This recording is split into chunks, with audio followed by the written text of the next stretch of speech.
teams onto the pitch. Tranmere Rovers and Charlton. It's been a far from happy valley this week. Losing their unbeaten home record against Leyton Orient on Monday night was bad enough. Now Charlton have lost more ground in the promotion race by being held by lowly Tranmere. They dominated the first half, but Nicky Bailey's close shave summed up their lack of luck in front of goal. Against the run of play, Tranmere took the lead 5 minutes after the break. An own goal from Sam Soji, who'd only just returned from a 4-match suspension. But the Addicts were behind for only 7 minutes. A corner wasn't fully cleared, and Bailey pounced to stab home his 11th goal of the season from close range. But instead of pushing on, Charlton were hanging on as the game went into a dramatic period of stoppage time. First, Tranmere's Ian Goodison hit the bar. Then, at the other end, Charlton were thwarted by the woodwork. Bailey, the man out of luck once again. And there was still time for Rovers fullback Zumana Bakayoko to get his marching orders for a second bookable offence. But when the dust had settled, this was 2 points dropped by the Londoners in the battle for automatic promotion.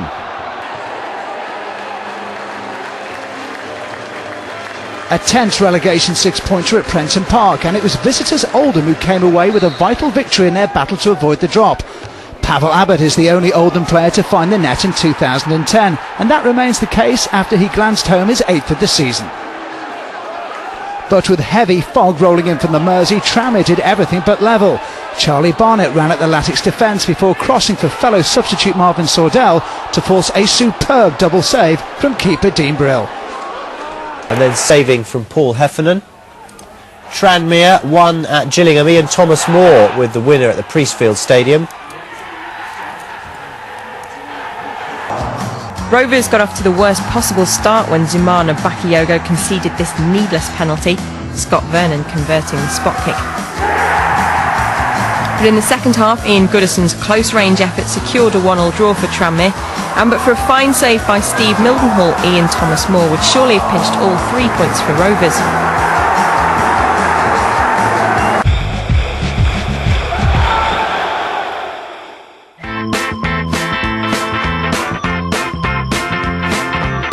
Tranmere Rovers were formed as Belmont Football Club in 1884. They adopted their current name 12 months later and joined the Football League in 1921. In 1924, a local 16-year-old named William Ralph Dean, known to fans as Dixie, made his debut for the club.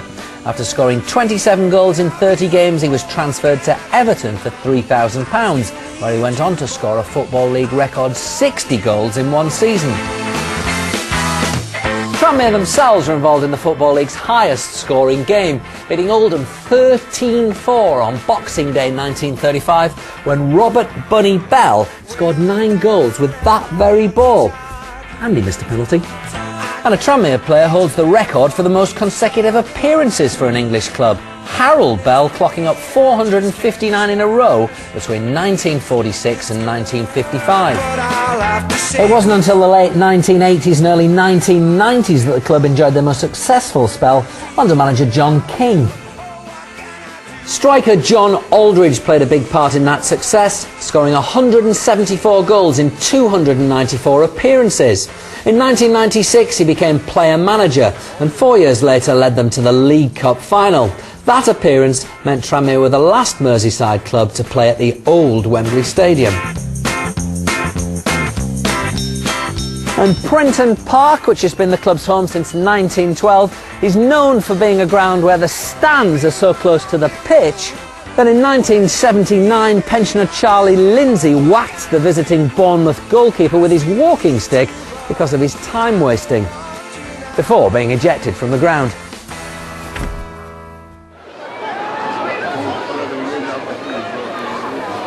Maybe some of the old boys' feisty spirit lives on, because Tranmere seemed determined to give Leyton Orient a spanking. The Londoners were on a 6-match unbeaten run, but Ian Thomas Moore's 9th of the season on 27 minutes had them on the back foot. And 8 minutes later it was 2. Teenage striker Marvin Sordell, on loan from Watford, showing that placement is sometimes more effective than power.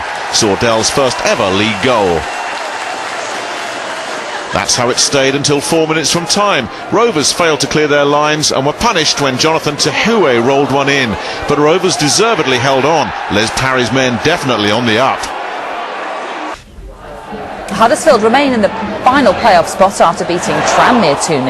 Novak got the opener in 8 minutes. Despite Tranmere's protest, his header was ruled to have crossed the line. And 3 minutes into the second half, he got his second. No dispute for that one. Tranmere just a point outside the relegation zone after that defeat. It was Tranmere off to the fast start. 3 minutes on the clock and Saints caught cold as Marlon Brooms headed in his first goal in 5.5 years. And he'll claim it too, even though it took a big deflection off defender Jose Fonte. 9 minutes later, Southampton were back on terms. Adam Lallana's effort was cleared off the line, only for Lee Barnard to be perfectly placed for the rebound. That's 6 in 5 matches as a Saint for the former Southend man. And he nearly made it 7 in the second half. Fortunately for Rovers, keeper Luke Daniels was alert, and Zumana Bakayoko made sure Barnard wouldn't have a second opportunity. That's how it stayed until late on, when Gareth Edds went to ground under a challenge from Daniel Seaborn. Referee Peter Quinn was well placed to make his decision, and Ian Thomas-Moore did just about enough to beat the dive of Kelvin Davis. Tranmere continued to edge closer to safety.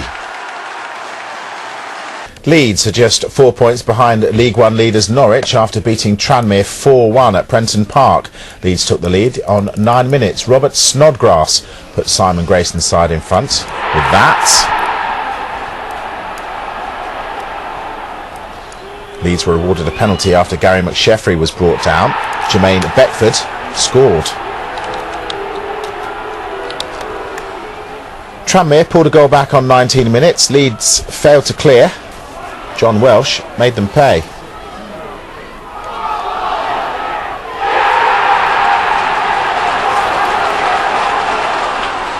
But Leeds restored their 2-goal advantage. Beckford's cross found Luciano Becchio, and he found the back of the net.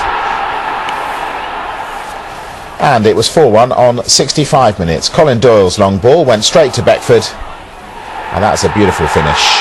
His 27th goal of the season.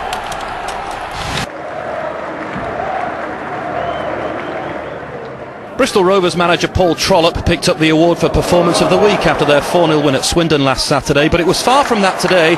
Ian Moore came close to breaking the deadlock for Tranmere. Chris Lynes went close for the gas, but Luke Daniels was equal to his effort to deny him his 12th of the season. A frustrating day for both sides.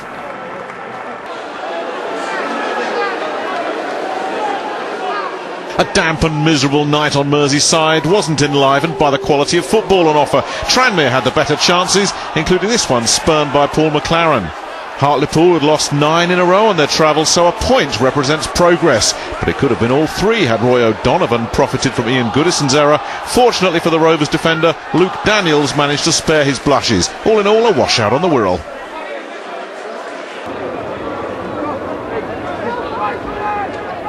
So much for that Withdean jinx. Back-to-back 3-0 home victories now for Brighton, and 3 out of 4 on home soil following this win over struggling Tranmere. Glenn Murray's 7th-minute opener set the Seagulls on their way.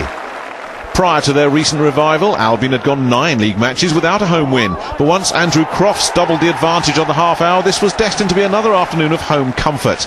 But not so comfortable for Inigo Calderon, who was scythed down by Tranmere debutant Andy Robinson, the red card inevitable.